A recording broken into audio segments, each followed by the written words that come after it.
All right, good evening, everybody. It is 5 o'clock, so we'll begin our public. Can you hear me back there, Mr. Strauss? Okay. We'll begin our public hearing. So, for those that don't know, my name is Dr. Kiel Illg. I am the Superintendent of Schools here for Attica Central School District.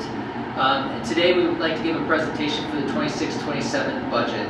There will be an opportunity to ask questions at the very end of the presentation, and then we'll also give our candidates an opportunity to speak to the public at the very end as well. So the first part I always like to start with is just our budget development process. As you can see by the slide, this process begins beginning all the way in December 11th, and working with our admin team as well as our supervisors, we're able to give the Board of Education our rollover budget, rolling into January 29th when we started our first budget workshop, all the way until April 16th when we made our recommendations to the Board of Education for approval that were proposed in the 26-27 budget. We also hold informational meetings for our Attica Central District employees, and we've offered those on February 9th, March 9th, and April 14th.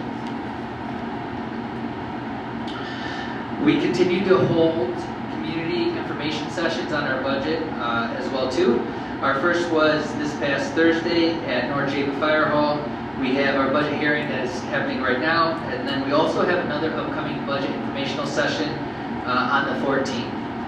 After the April 16th budget and Board of Education meeting, we also did have an opportunity to host a community forum. We heard loud and clear from our community that they wanted to be able to ask questions and hear some answers regarding obviously our April 16th Board of Education meeting. So we did hold that on April 29th, in which we were able to have some great dialogue with community members about the budget and answer any questions that individuals may have had as well too. So for the 26-27 proposed budget, our $35,626,084 proposed budget reflects a 6.27% increase from previous year and is also a 3% increase to our tax levy. One of the items I just wanted to talk about was the projected revenues that are held in here. In our projected revenues, we did do some assumptions. That is because we do not have a New York State approved budget through Albany at this current time.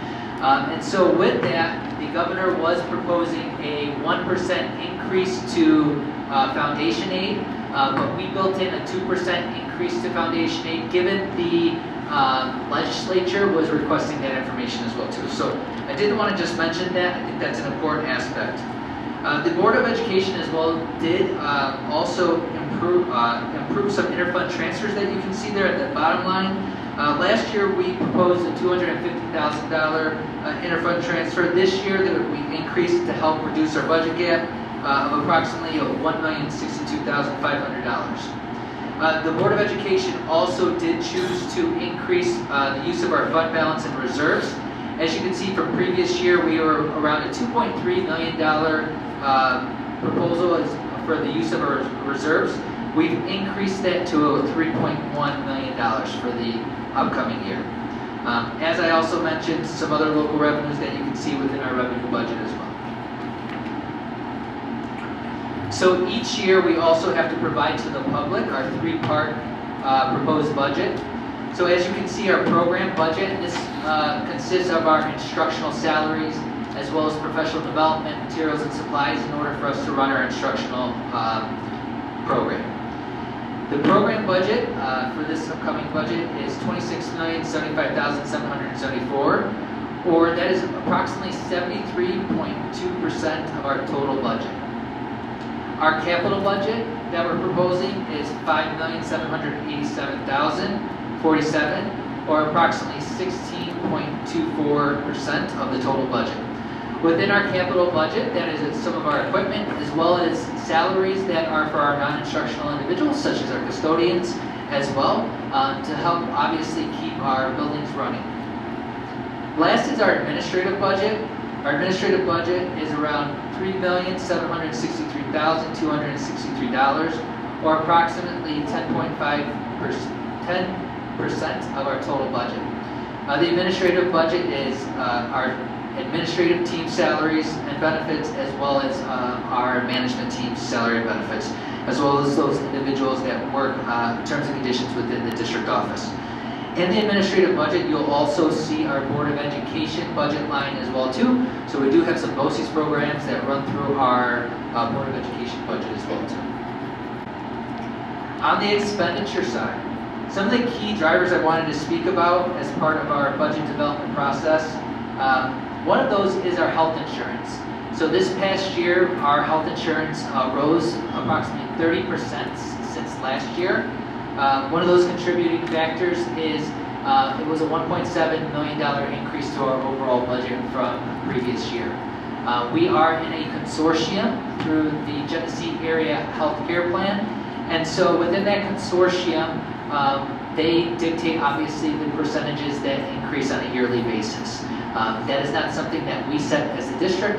That's something that Genesee Area Healthcare actually sets. And so that was a 30% increase to our overall benefits from the previous year. We also do have rising special education costs for students to meet obviously our students' needs within special education. Some of those include obviously increases to our out-of-district placements and some of the services that are needed to meet the needs of our students within special education. We continue to see increases to our transportation costs. We're seeing this at the fuel pumps within our own budgets as well too. So we continue to see rising costs that are associated with our fuel as well as our contracts with our vendor. So those have been increases since the previous year. And then also our facilities. Utilities continue to rise and our facility costs continue to rise as well too. On April 16th, we also proposed to the Board of Education the reductions to actually balance our budget. And so some of those I would like to speak about tonight on what those proposed budget reductions were, as well as the impacts so that the community can truly understand some of the impacts and how we're working together to try to meet not only our students' needs, but also our educators' needs from now until next year as well too. So as you can see, the staffing reductions on the slide. We did have a teacher aide position, which was our study hall monitor position in the high school. That was through attrition based upon a resignation. And so we are going to pick up those supervision duties with our current staff that we have for next year. We had one cleaner position through a retirement through attrition that we are not planning to fill next year. And then we also have 2 clerical positions that we will not be filling through attrition purposes. We have 1 administrator position, our Director of Curriculum and Instruction and Technology, 7 teaching assistant positions at the elementary, middle school, and high school levels, 1 math teacher, 7 through 12, 1 science teacher, 1 world language teacher, 1 counselor position, 1 elementary position, and then 1 technology teacher.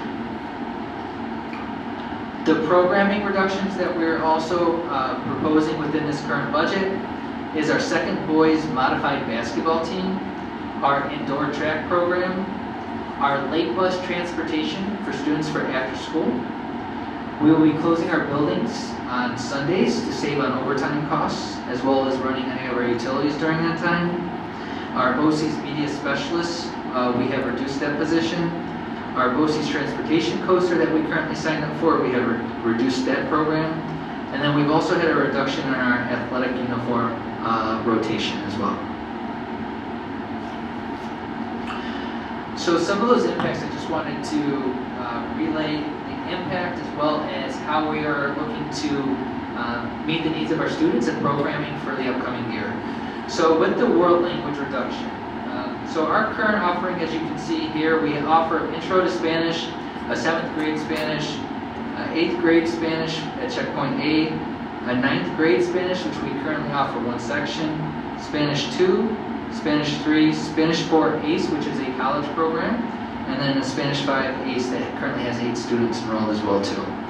And working with our counseling staff as well as our high school principal and middle school principals, we're continuing to do scheduling right now, and my administrative team is confident that we'll be able to offer the following programming for next year. So our anticipated world language program will consist of our 8th grade Spanish, which is our checkpoint A for 4 sections. Our 9th grade Spanish, we're looking to offer possibly 2 sections if needed. Spanish 2, having 2 sections. Spanish 3, 2 sections, which is our checkpoint B. And then looking to offer Spanish 4, ACE, which will have 2 sections as well, which will be a checkpoint C. We've also had some great conversations, and it's looking like we'll be able to offer our Spanish 5 as well, but that will be determined if some of those mandated sections that we'll need at section 1 at Spanish 1 are still needed, and if we don't need to have an extra section there, we can then also offer our ACE course at Spanish 5. So as I said, some impact that you'll see there, we're shifting our model. Instead of offering 7th grade as the intro, we're going to begin our Spanish and 8th grade. So our students will still be able to receive that checkpoint and still have the opportunities for the potentials to continue to advance all the way up to Spanish 5. The school counselor reduction. So our current program, we have 2 high school counselors, and so we currently have 319 students that are enrolled in our high school. Our ratio for our student to counselor ratio is approximately 160 to 1. Our middle school current enrollment is 338 students.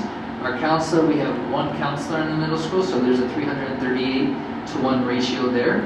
And then at our elementary school, our current enrollment is 443 students. So we have 1 counselor that currently works at our elementary school, so it's a 443 to 1 ratio. Our anticipated enrollment numbers for next year is we're anticipating 325 students in grades 9 through 12. And as you can see right there, the numbers that we're anticipating are 80, 89, 73, and 83. Within there, we're looking to have a change in our counselor to student ratio of 325 to 1 in the high school, 342 to 1 in the middle school, and 436 to 1 in the elementary school, still continuing those ratios. As we're aware, higher ratios often lead to preventing counselor from providing adequate individualized mental health care. So one of the items that we're looking to do is just making sure that our school social worker as well as our school psychologists are helping out with our mental health team and providing those services to our students when a counselor is not available. So we do have other mental health staff members that can obviously counsel students and provide supports when students are in crisis. So we'll be tapping into them. I'm happy to also report we'll be working with some outside organizations. So our Wyoming Business Education Council as well too has continued to provide some programming such as Lunch and Learns, as well as working with our staff on providing some pathways for students within the workforce, so that it's not just on 1 counselor for next year. We're going to start partnering with some outside organizations to come and share some of that information for our students as well too. So we're going to continue to work outside the box to try to make sure that our students are getting as much support for higher education pathways as well as for workforce pathways, and working with our administrative team as well as with our counseling staff to try to make sure that our students are getting as much information as they can so they can make informed decisions for next year as well too. With the science teacher reduction, our current program that we currently offer, we have 7 full-time equivalent science teachers for 7 through 12, ranging all the way from earth science, biology, chemistry, and physics.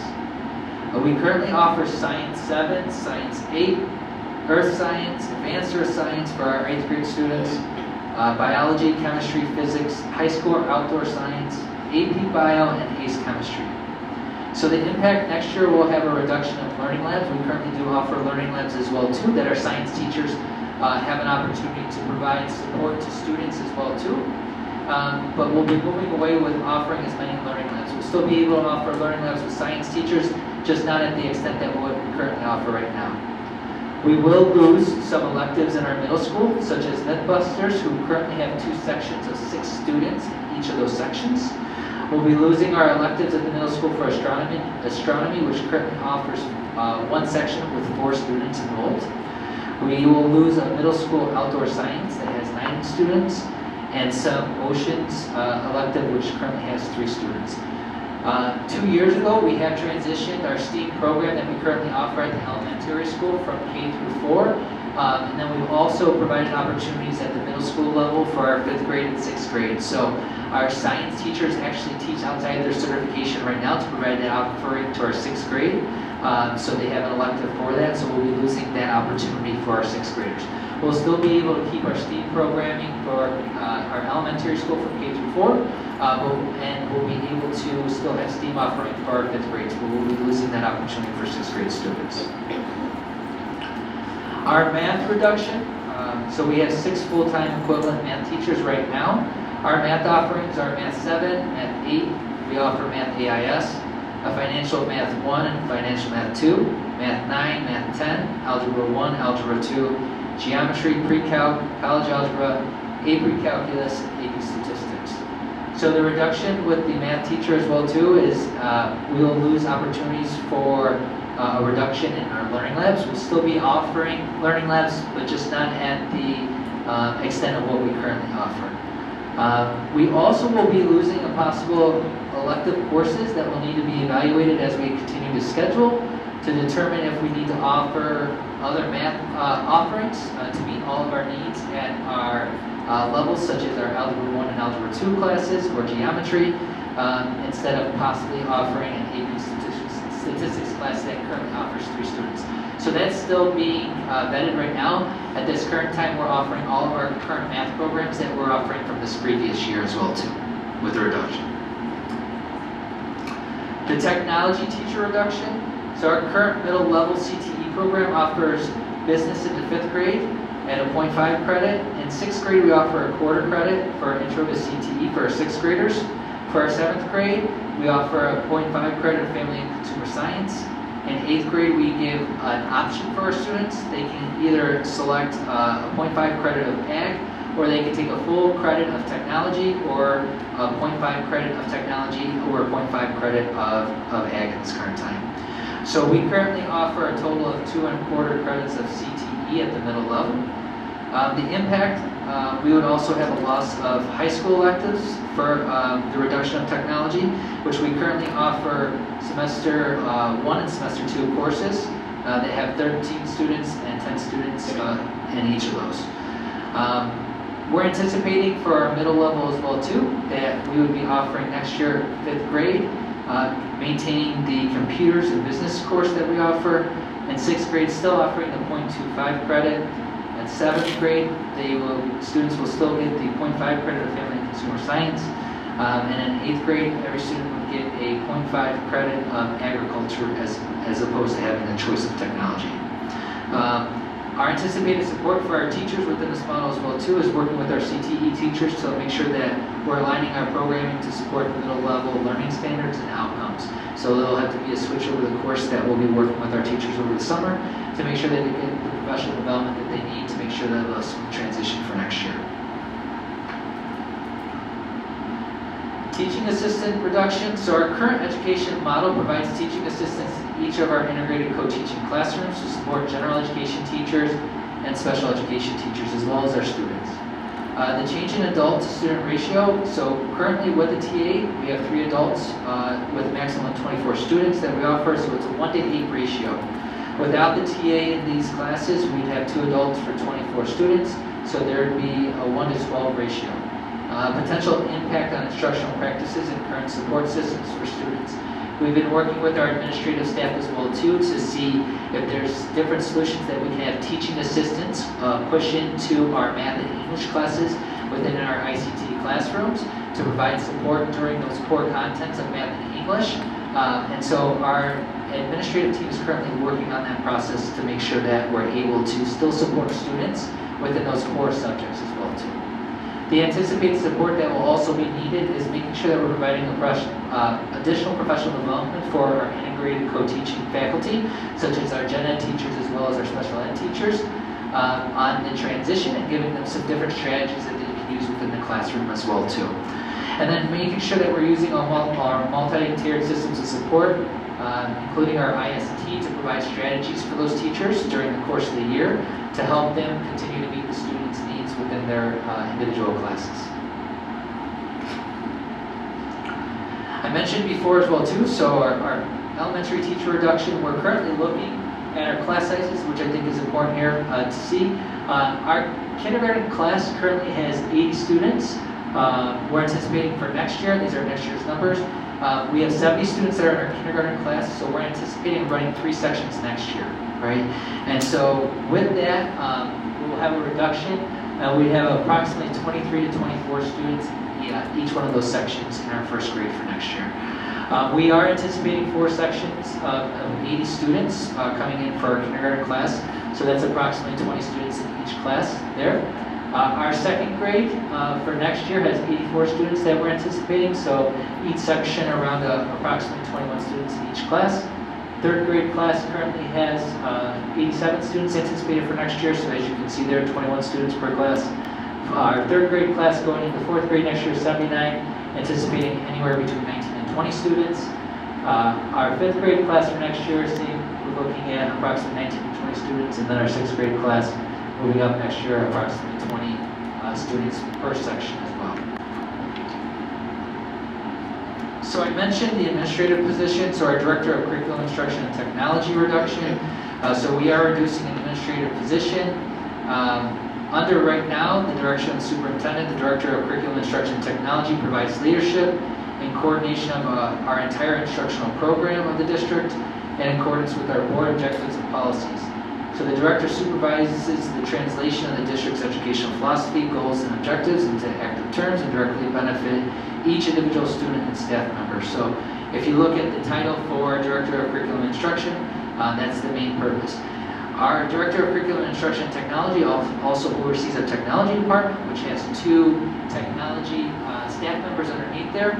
Those technology staff members are still remaining for the day-to-day operations.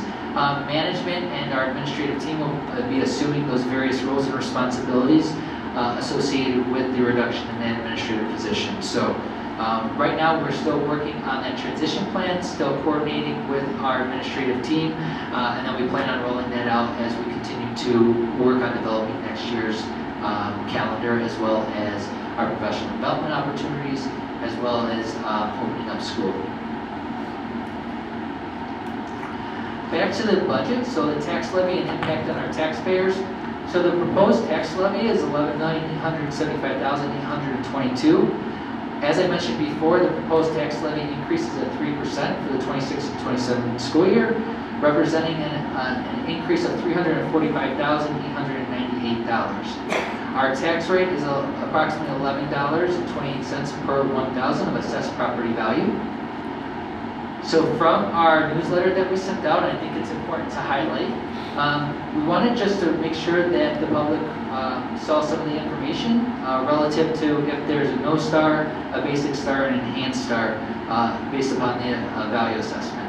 So as you can see there in the top section of the paragraph there, so homeowners may be eligible for up to $30,000 decrease in their assessment.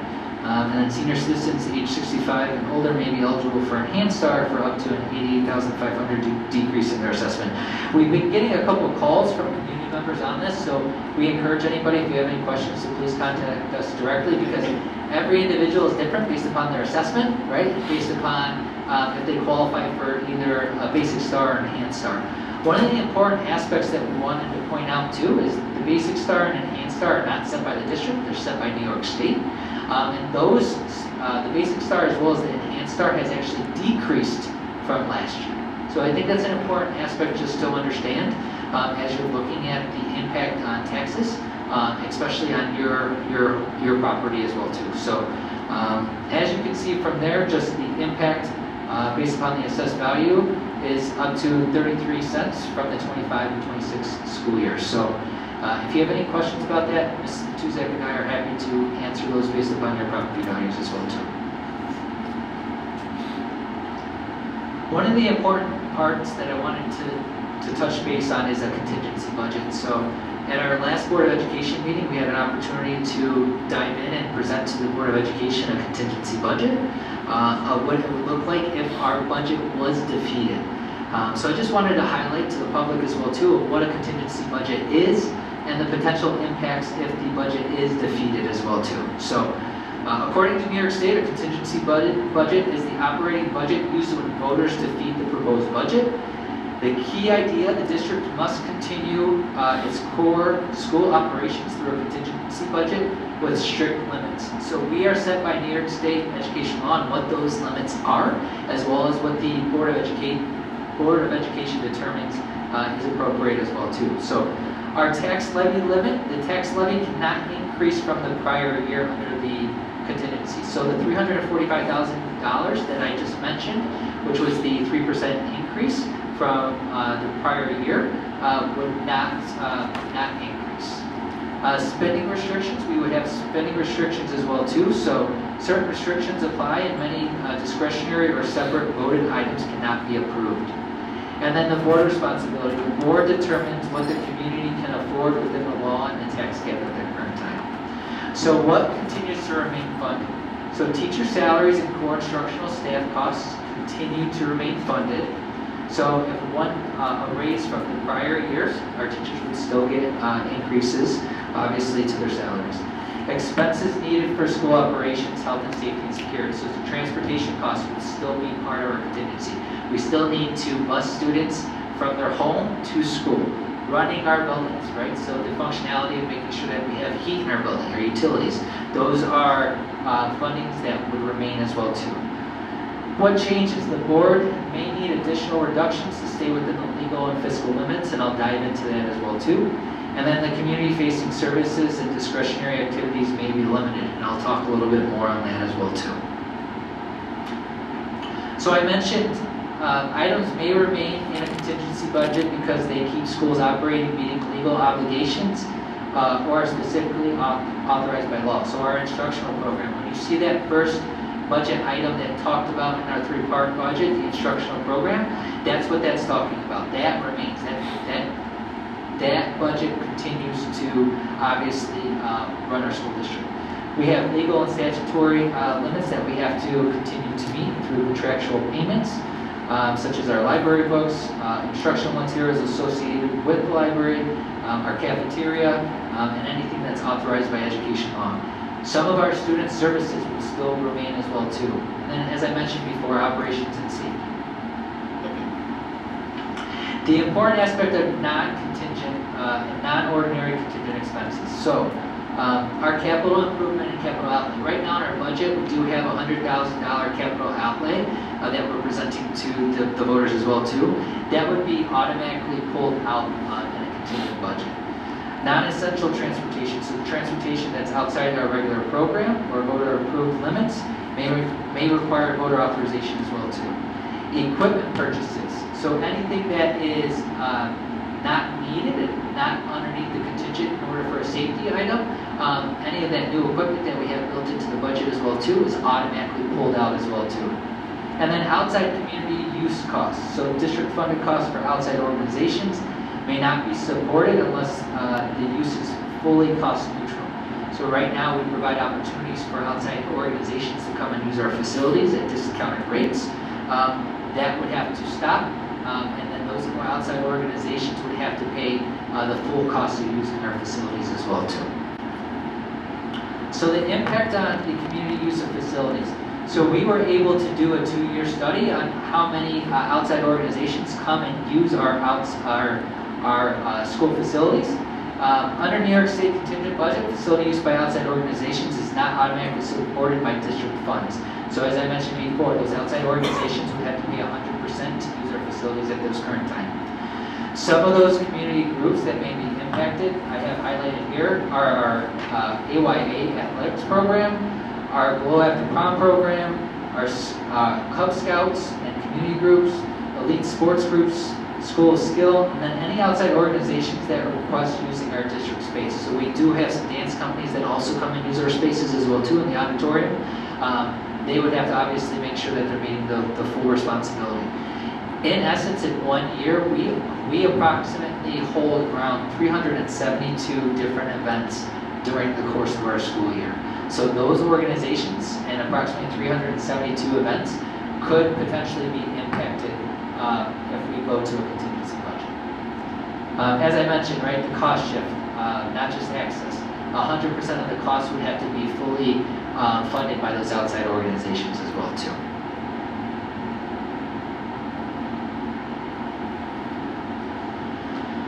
So our proposed 26-27 contingent budget scenario as well too, as I mentioned before, our tax levy would revert back to the 25-26 school year level, which is that $11,529,000 that you see on the top right there. Our proposed contingency budget would be the $35,471,595. Compared with the proposed 26-27 school year levy of $11,875,822, the levy would decrease by $345,897.72. So I think that's the important aspect that I want everyone to understand. We would not only have the reductions that were presented at our April 16th that are being presented to meet our budget gap, we would have to find more reductions as well too.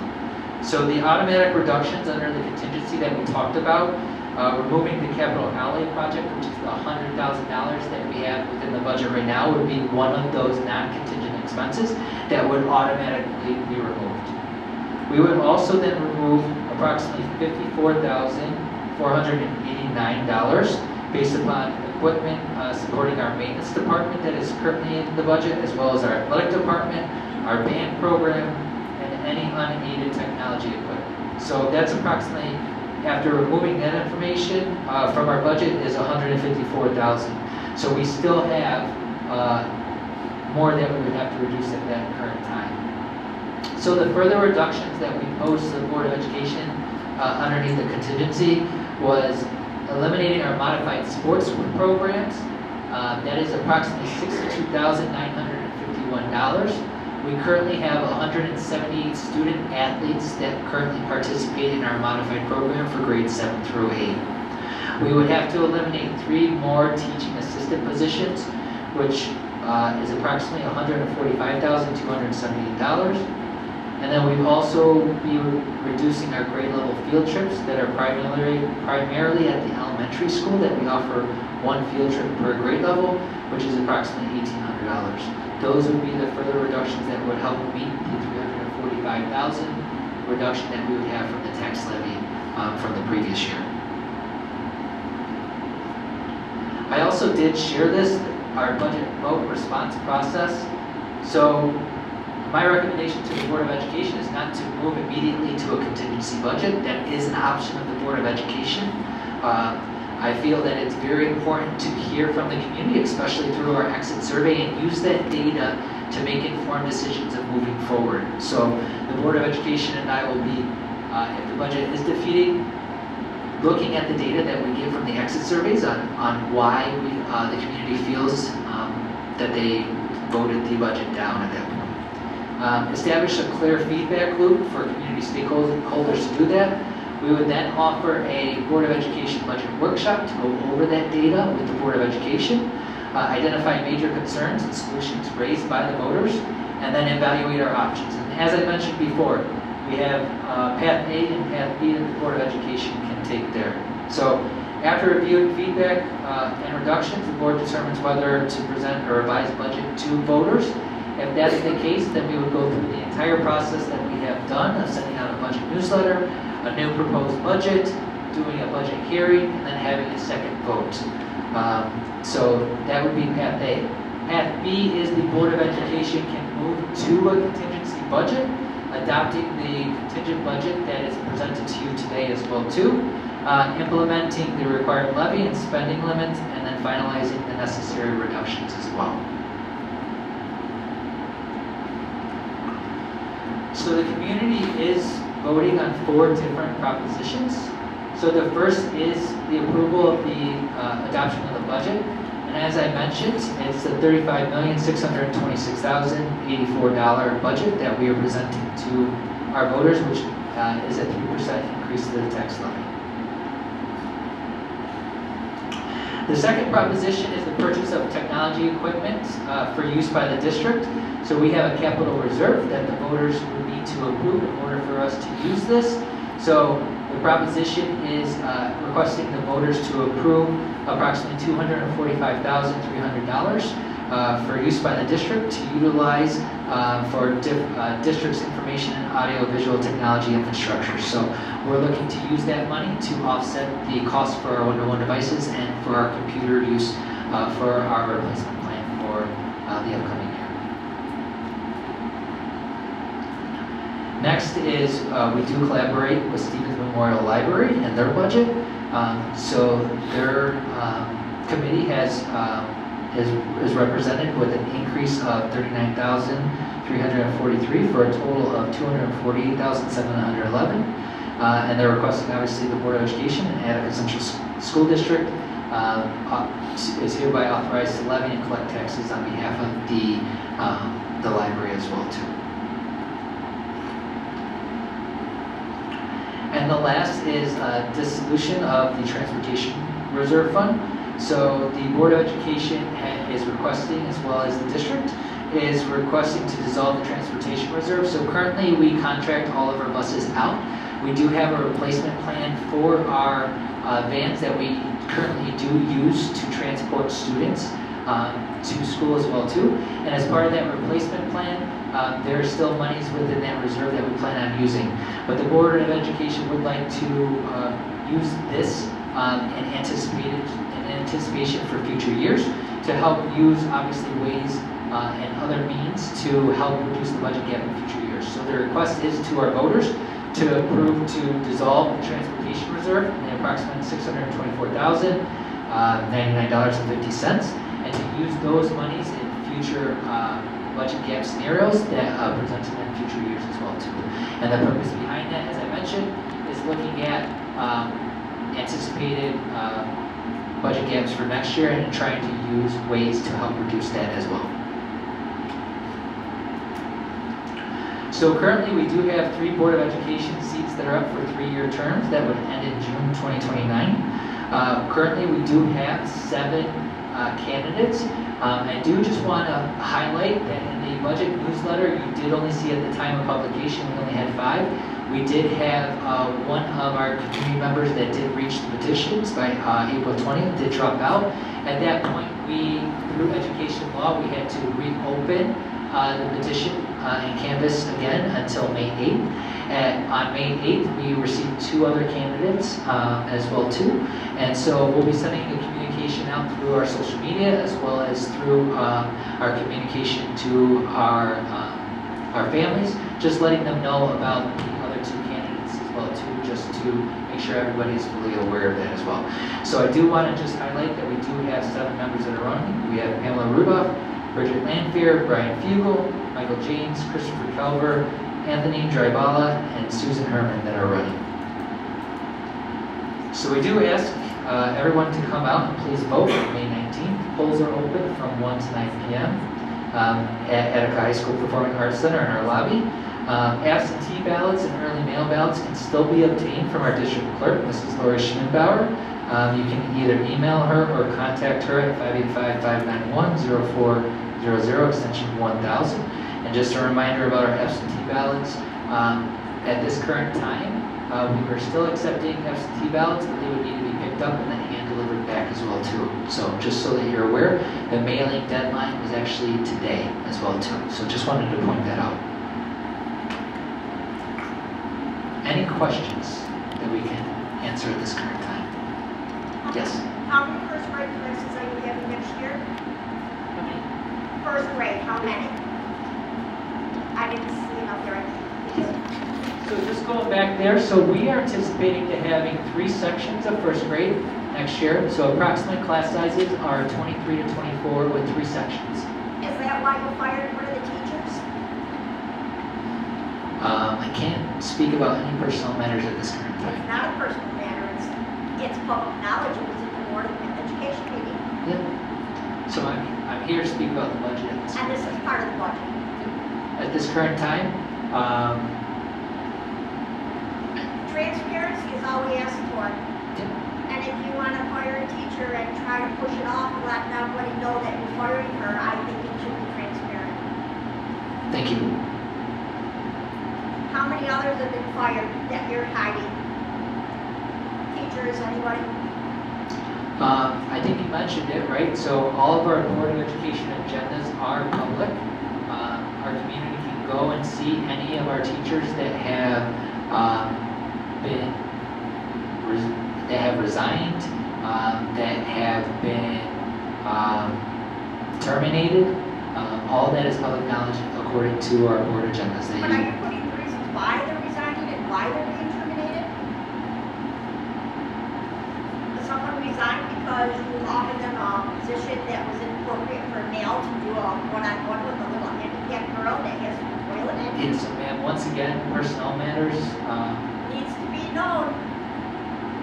Needs to be known. Okay. Any other questions?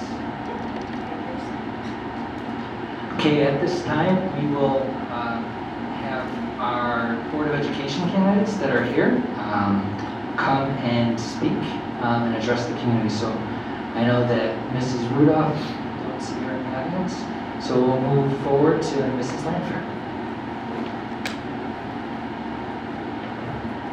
Good afternoon, everyone. I want to thank you first for the opportunity to speak with you tonight. So my name is Bridget Lanfair, and I'm running to be a part of the Attica Board of Education because I care about this community. I care about the people who make it what it is, and I want to be part of the work, not just sitting on the sidelines. I'm a parent of 2 middle school children, one who's about to embark on her high school career in the fall. So decisions made about our students' education impact me today. My husband is a teacher and a 3-season coach, so changes to faculty and staff impact my present and my future. I'm also a taxpayer and a community member, so financial decisions have a real impact on my household. I share this because what happens in the district impacts real people, and I'm one of them, just like many of you here. I'm not running because I think everything needs to be fixed.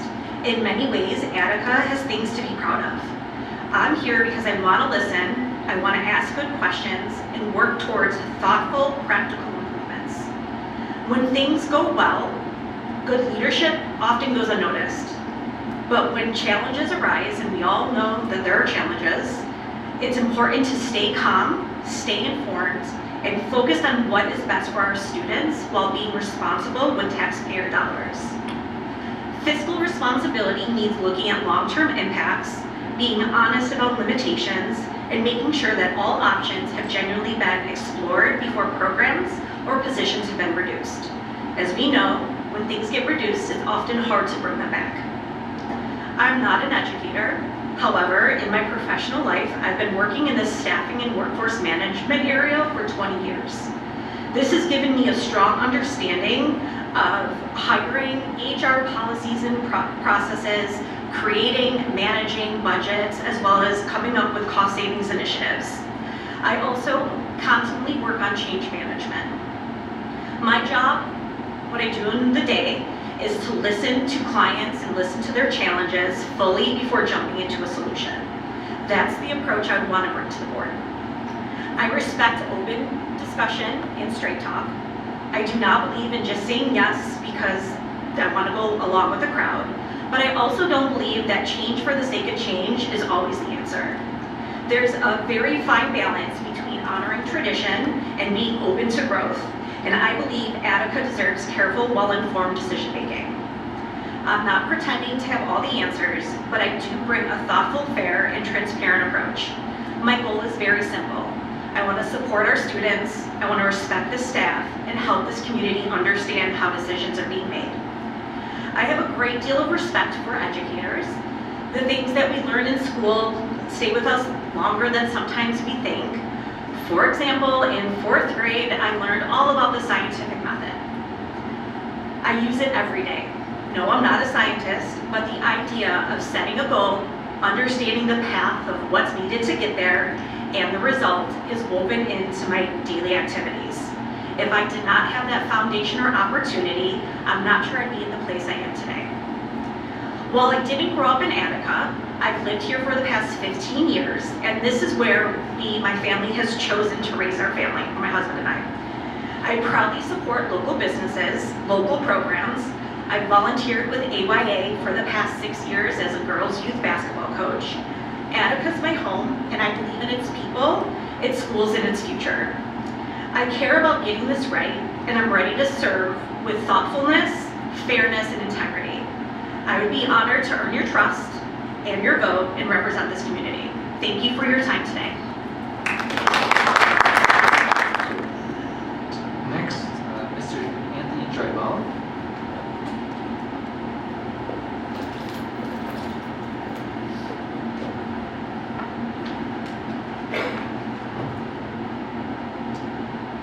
Good evening. For people that don't know me, my name is Andrew Durbala, and I've been a resident of this district for the past 12 years. I believe that education is a key to a brighter future, as Malcolm X wisely said. Tomorrow belongs to those who prepare for it today. Becoming a board member is an opportunity for me to ensure my 3 young children and all students at Attica Central School have access to the education they need to thrive in the future. As a board member, I'm committed to fostering transparency, accountability, open communications between the community, school board, and administration. These elements are crucial for the thriving of education. Additionally, I'm dedicated to strengthening academic programs to meet the diverse needs of all students. By providing teachers and staff with the necessary support, we can empower them to help students succeed regardless of their chosen career path.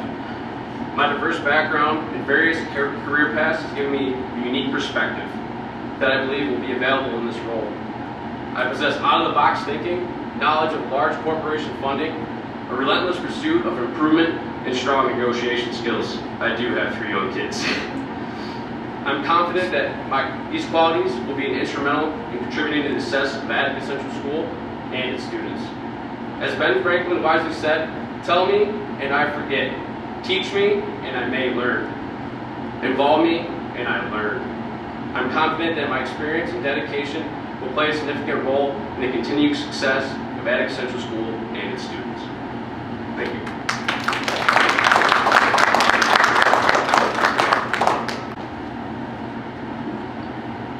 Do not see any of our other candidates here today, so at this time, if there's no other further questions, our budget hearing is closed. Thank you.